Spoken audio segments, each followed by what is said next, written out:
사람을 했다 두피는 망가 주피는 장가 어쩌건 펠라 아시야 샹몽행야 아샤무 계자 잠을 잠깐 와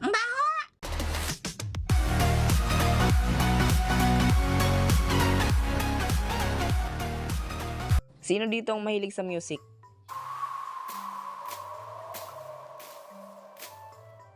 Ako. Brand?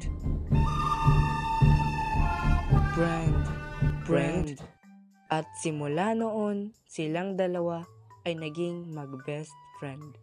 Teka, mabalik tayo sa kwento. Alam naman siguro natin na sa mga panahon ngayon, mahilig na talaga tayo sa mga tugtugan. Diba? Sino ka po? This is me, Mario. Alam niyo yun? Yung araw-araw ka nagpapatugtog ng mga paborito mong kanta.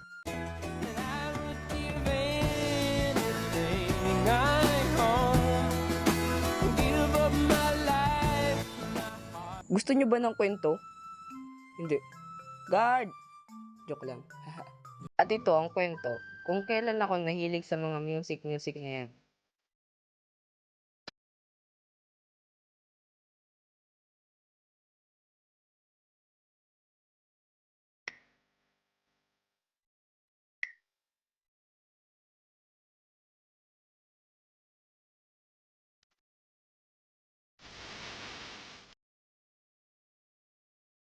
Oo, first time kong narinig yung kantang yun, tapos nasa biyahe, di ba?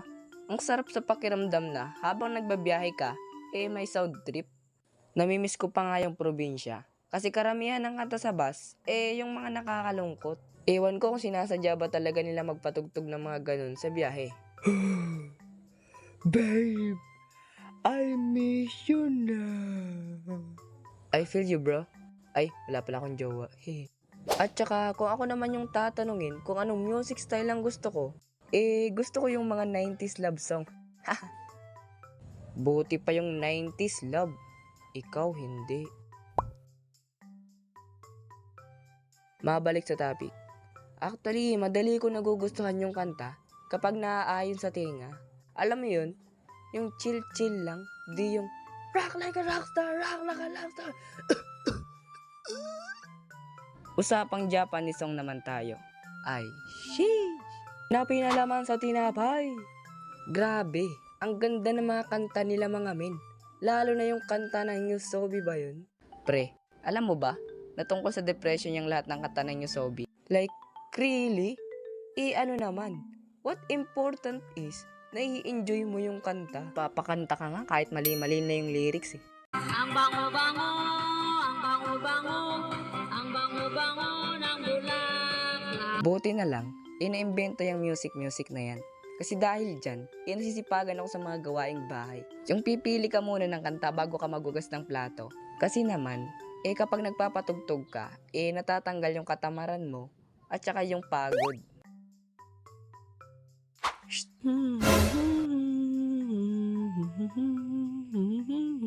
Yung kahit maghapon pa akong maglinis ng bahay, okay lang. Basta may sound trip. Kapag nagpapatugtog din ako, ayaw ko nang maingay. Kasi naman, hindi ko na nafe-feel yung emotion ng kanta, yung feeling at yung beat. La la la la la, la la la la la la la la. Sarap kaya sa feeling habang nakikinig ka ng kanta. Nakakawala kasi siya ng stress habang nasa klase, trabaho, o kahit yung mga tambay sa gilid. Depende din yun sa mood mo, kung anong uri ng kanta ang gusto mong patugtugin. Sabi nga nila, if you're happy, you enjoy the music. But if you're sad, you understand the lyrics. Diba? Pasensya mga men at ngayon lang tayo nakapag-upload. Naging busy kasi tayo this past few days kaya ayun. English yun ah. Kakagwapo pala pag nag-English. Tsaka huwag nyo kalimutang mag-subscribe, like, and share. Kasi kapag di kayo nag-subscribe, mumutuhin ko kayo. Charis! May ginagawa pala akong bagong animation, abangan nyo. Kasi maganda to. Parang yung crush mo lang. Maganda. So ayun, nag-joke ako.